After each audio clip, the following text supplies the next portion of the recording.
বিদায় বুদ্ধদেব।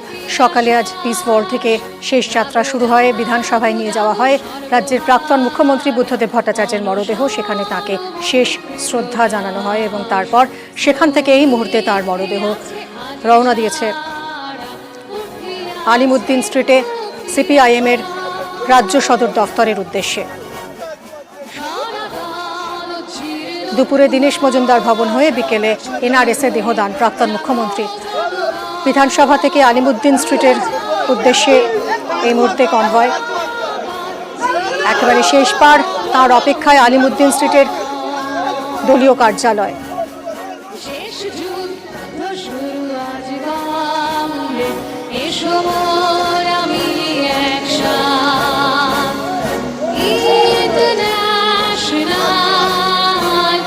বিধানসভায় বেশ কিছুক্ষণ শায়িত ছিল তাঁর মরদেহ। সেখানেই তাকে শেষ শ্রদ্ধা বিধায়করা ছিলেন অভিষেক বন্দ্যোপাধ্যায়, রাজ্যের বিরোধী দলনেতা শুভেন্দু অধিকারী। 11 বছরের মুখ্যমন্ত্রী, 6 বারের বিধায়ক, দীর্ঘ রাজনৈতিক জীবনের সাক্ষী বিধানসভা। সেই বিধানসভার পৌত্রিকতেই বুদ্ধদেবকে শেষ বিদায়। করজোড়ে শ্রদ্ধা জানান অভিষেক বন্দ্যোপাধ্যায়।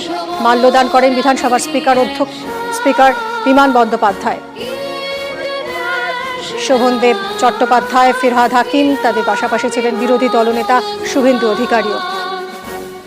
আর সর্বক্ষণের ছায়া সঙ্গী মীরা ভট্টাচার্য এই শেষ যাত্রাতেও তিনি ছায়ার মতোই রয়েছেন তার দীর্ঘদিনের সহযোদ্ধার পাশে। বিধানসভা থেকে আলিমুদ্দিনের পথে এবার এগিয়ে যাওয়া, আর শেষবারের অপেক্ষায় রয়েছে আলিমুদ্দিন সিপিআইএম এর রাজ্য সদর দফতর। আমাদের প্রতিনিধি এই মুহূর্তে রয়েছেন পারাদীপ। এই আলিমুদ্দিন স্ট্রিটের এই অফিস, এখানে বসে তার রাজনৈতিক কর্মকাণ্ড সামলেছেন, অনেক স্মৃতি তার দীর্ঘ রাজনৈতিক জীবনের এই অফিসে। আজ কতটা আবেগপ্রবণ, আজ কতটা স্মৃতি মেদুর পার্টি কর্মীরা?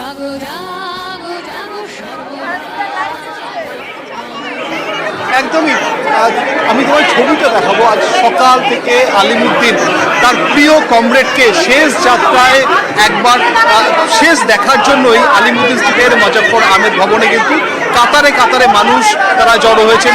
সবাই একবার শেষ বারের জন্য কমরেড বুদ্ধদেব ভট্টাচার্যকে কাছ থেকে দেখতে চান, তাদের অন্তরের শ্রদ্ধাঞ্জলি জানাতে চান। আমি আমার ক্যামেরা পার্সনকে বলবো একটু ছবিটা যদি দেখানো যায় এই মুহূর্তে আলিমুদ্দিন স্ট্রিটে। ঠিক এই মুহূর্তে বলে নয়, সকাল থেকে যখন আমরা থেকে এখানে এসে পৌঁছেছি তখন থেকে কিন্তু এখানে প্রচুর মানুষ তারা কাতারে কাতারে ভিড় জমিয়েছেন। শুধুমাত্র কলকাতা নয়, রাজ্যের দূর দূর জেলা থেকে এখানে মানুষজন তারা এসে পৌঁছেছেন এবং এরা সবাই একবার বুদ্ধদেব ভট্টাচার্যকে তাদের শেষ শ্রদ্ধাঞ্জলি জানাতে চান। বুদ্ধদেব ভট্টাচার্যের সঙ্গে এই আলিমুদ্দিন স্ট্রিটের মুজাফফর আহমেদ ভবনের যোগাযোগ অত্যন্ত নিবিড়। যখন মুখ্যমন্ত্রী ছিলেন তখন তো বটেই, মুখ্যমন্ত্রীর মেয়াদ শেষ হওয়ার পরেও এই আলিমুদ্দিন স্ট্রিটেই তার দিনের সিংহভাগ সময় কাটত।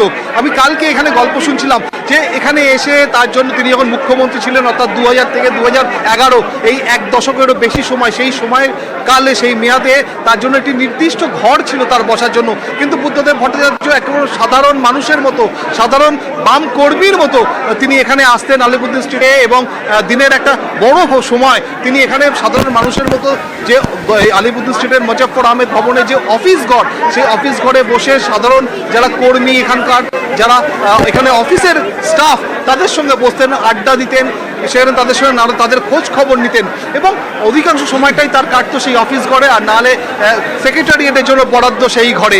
এবং এবং এবং এবং একই সঙ্গে যেটা বলার যে এই যে মুজাফফর আহমেদ ভবন, এই মুজাফফর আহমেদ ভবনে কিন্তু যখন তিনি মুখ্যমন্ত্রী ছিলেন না তখনও কিন্তু তার এখানে রোজের যাতায়াত ছিল। যখন তিনি মুখ্যমন্ত্রী ছিলেন তখন পাম এভিনিউর বাড়ি থেকে বেরিয়ে এই মুজাফফর আহমেদ ভবন ছুঁয়ে এখানে খানিকটা সময় কাটিয়ে দলের কাজ করে তারপরে তিনি মহাকরণে যেতেন। আবার মহাকরণে যখন প্রশাসনিক কাজকর্ম শেষ হতো তখন সেই মহাকরণ থেকে আবারও তিনি ফিরে আসতেন এই মুজাফফর আহমেদ ভবনে এবং আলিমুদ্দিন স্ট্রিটের মুজাফফর আহমেদ ভবনে সিপিএমের রাজ্য দপ্তরে বেশ খানিকটা সময় কাটিয়ে এখানে দলের কাজ করে দলের কর্মীদের সঙ্গে বিভিন্ন আলাপচারিতা সেরে তারপরেই তিনি ফিরতেন। এবং এখানে যারা বিভিন্ন গত কয়েক দশক ধরে এখানে এই আলিমুদ্দিন স্ট্রিটের মুজাফফর আহমেদ ভবনের সঙ্গে যারা যুক্ত তারা গল্প করছিলেন, তারা বলছিলেন যে এখানে চাহিদা থাকতো, তার আবদার থেকে অনেক কথা বলতে 34 বছর তার সঙ্গে আমাদের একটা সম্পর্ক তৈরি হয় মন্ত্রিসভার মধ্যে বিধানসভার বিধায়ক হিসাবে এবং একটা আর্থিক সম্পর্ক হিসাবে তিনি খুবই স্নেহ করতেন, অনেক আমাদের পরামর্শ দিতেন এবং পশ্চিমবাংলার যুবকদের যে হতাশা সেই হতাশা আমাদের একজন দীনেশ মজুমদার, একজন বুদ্ধদেব ভট্টাচার্য তাদের সহযোদ্ধাদেরকে নিয়ে একটা স্বপ্নের ভারতবর্ষ, স্বপ্নের পশ্চিমবঙ্গের বেকার ছাত্র যুবদের জন্য তৈরি করার যে স্বপ্ন দেখেছিলেন, প্রশাসনিক পদে থাকুন, রাস্তায় থাকুন, প্রতিনিয়ত সেই স্বপ্নকে সফল করার জন্য পথ হেঁটেছেন, ব্যাটন দিয়ে গেছেন আমাদের হাতে। হারিয়েছি অভিভাবককে, কিন্তু যে স্বপ্নটা দেখেছিলেন সেই স্বপ্নটা বাস্তবায়িত করার জন্য যে লড়াই, সেই লড়াইটা দিয়ে গেছেন, ফলে সেই লড়াই তো কখনো বিফলে যাবে না। বুদ্ধদা কোনো বিজ্ঞাপনের মধ্যে ছিলেন না, তার নিজের জীবন বা নিজের কাজ নিয়ে। এটা যারা বস্তুনিষ্ঠভাবে ওনার সময়কে, ওনার ভূমিকাকে মূল্যায়ন করবেন, সেটা ওদের কাজ। আলিমুদ্দিন স্ট্রিট, সেখানে বুদ্ধ আবেগ, কমরেডকে শেষবার রেড স্যালিউট জানাতে তৈরি সিপিআইএম। ধীরে ধীরে বুদ্ধদেব ভট্টাচার্যের মরদেহ এগিয়ে আসছে আলিমুদ্দিন স্ট্রিটের মুজাফফর আহমেদ ভবনের সামনে, সেখানেই শায়িত থাকবে এবং তারপর সেখান থেকেই শেষ যাত্রা নীলরতন সরকার মেডিকেল কলেজ। কথা বলবো আবারও পারাদীপ আমাদের প্রতিনিধির সঙ্গে। পারাদীপ, তুমি যেরকম বলছিলে প্রিয় নেতাকে দেখতে মুজাফফর আহমেদ ভবনে,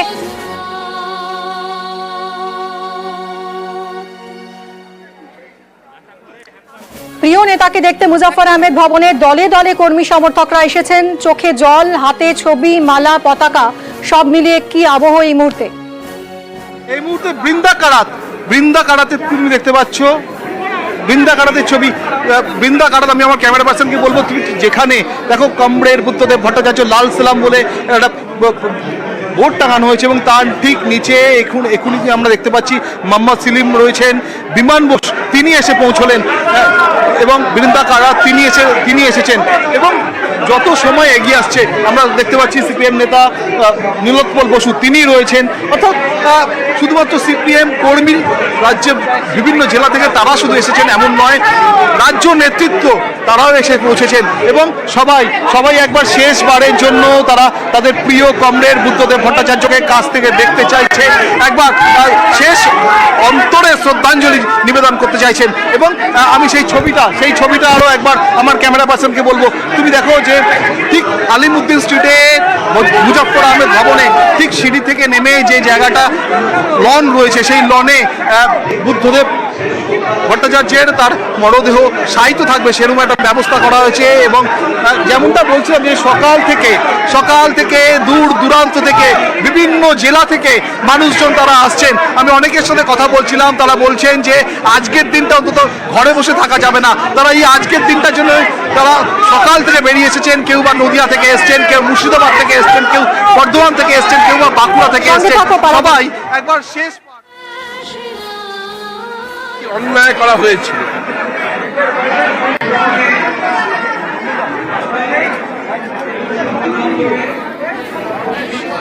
জেলা থেকে ভিড় শয়ে অনুগামীর এবং আজকের দিনটা ঘরে বসে থাকার নয়, তাদের প্রিয় নেতাকে একবার দেখার জন্য, শেষবার দেখার জন্য নেতাকর্মী থেকে সাধারণ মানুষ প্রত্যেকে এসে ভিড় জমিয়েছেন আলিমুদ্দিন স্ট্রিটে দলীয় দপ্তরের সামনে।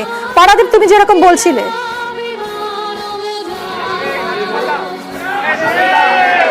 একদমই যেটা তোমার বলার চেষ্টা করছিলাম যে এই মুহূর্তে রাজ্য নেতৃত্ব যারা রয়েছেন, আমরা আমাদের ক্যামেরার ফ্রেমে আমাদের